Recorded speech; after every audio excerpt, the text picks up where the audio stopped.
Hey Southeast, I hope you are doing well. I'm reading through the book of Acts right now in my quiet time and my morning prayer time, and I was struck by something this morning of just how fickle people are.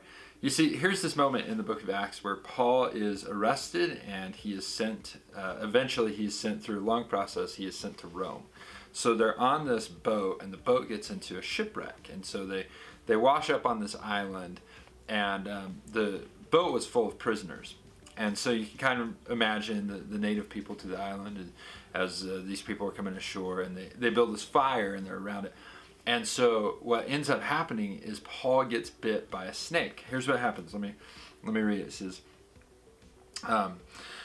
when Paul had gathered a bundle of sticks and put them on the fire, a viper came out because of the heat and fastened on his hand. When the native people saw that the creature hanging from his hand, they said to one another, "No doubt this man is a murderer, though he has escaped from the sea. Justice has not allowed him to live." He, however, shook off the creature into the fire and suffered no harm. They were waiting for him to swell up or suddenly fall down dead, but when they had waited a long time and saw no misfortune come to him, they changed their minds and said that he was a god. And how amazing it is when people look at circumstances and say this is good or this is bad or this is bad and this is good.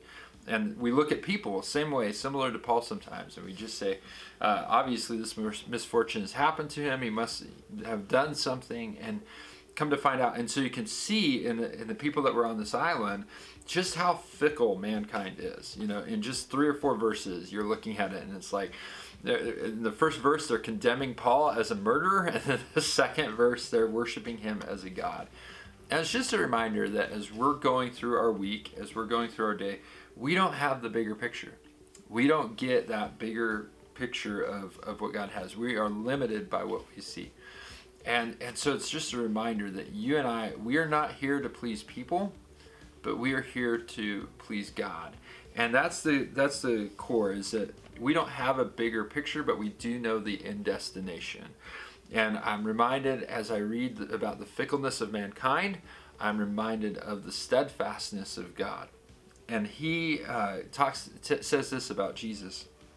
In Philippians chapter 2, verse 9, he says, "Therefore God has highly exalted him and bestowed on him the name that is above every name, so that at the name of Jesus every knee should bow in heaven and on earth and under the earth, and every tongue confess that Jesus Christ is Lord, to the glory of God the Father."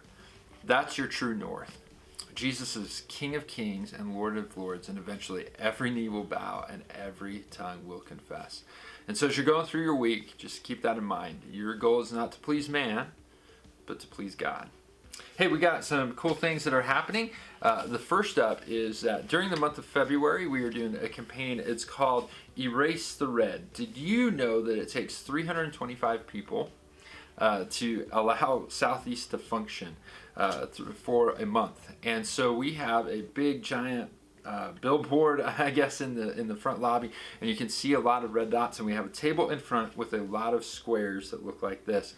And the goal is that you would walk by the table and you would identify with one of those positions and pick it up, and then you would put it on one of the red dots on the bulletin board, and we would be erasing the red. And here's what we're asking. We're asking for a 6-month commitment, and to go through August. We're kind of flipping things around, and then we'll do another ministry push in the fall, and we're encouraging at that time people to sign up for a year. But right now it's just a 6-month commitment from February through August.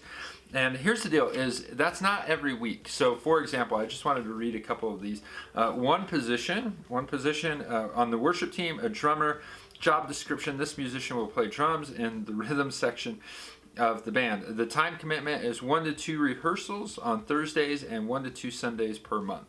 So even though it's a 6-month commitment, it's only 4 times per month type thing. We have red carpet. You know, when you come into Southeast Christian Church, you'll notice a red carpet on the ground. And we encourage our visitors to go and meet people on the red carpet. To introduce yourselves, and we give them a free book, that type of stuff.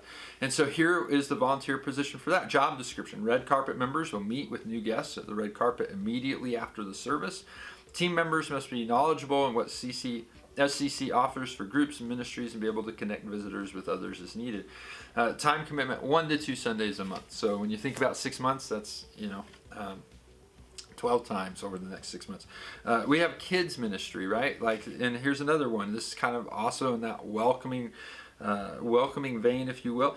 Sunday check-in, job description. Assist families with the check-in to process and escort them to the classrooms as necessary. So just that welcome face, welcoming people to the children's ministry. So there's lots and lots of different areas to serve on. Again, it's a 6-month commitment, but it really is just 1 or 2 times during the month. We also have, I'm really, very excited about this, a lot of people are intimidated by the Bible and they're intimidated by prayer. And so I'm teaching a prayer and Bible seminar. It's coming up on the 22nd of February. It's at 6 o'clock and it goes till about 8:30. I'm just going to show you what I do in my prayer time, and hopefully you can learn something. Hopefully you can glean some good practices, or you can look at that and say, you know what? I like my way of praying a little bit better. But I would love to have you join us for that. Be sure to register online. And then finally, we are running our baby bottle campaign for the Pregnancy Resource Center. They are one of the missionaries that we support, and they are right here local, and it's a wonderful mission to be part of as they're helping people who find themselves in difficult life situations.